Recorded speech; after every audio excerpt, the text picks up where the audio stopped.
Buna tuğanlar biz auksiyonda жүрemiz. Bu yerde her xil ulut var ekan. Maksen türü var. Auksiyona geldik. Bu yerde urdu til, Arap til, İngiliz til üçü aralashib ketip tiline tushunmaydi gezdim.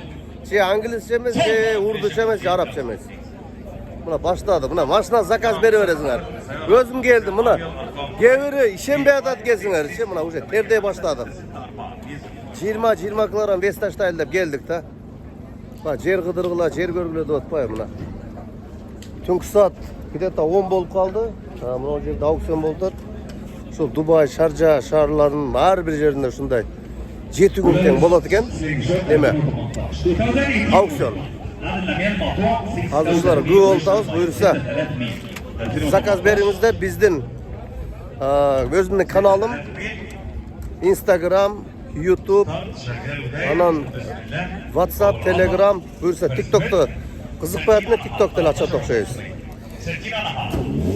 Şu Talant Anarbayev, Dubai hafta nomer 1, 755 80 70 60 baylanışınızda.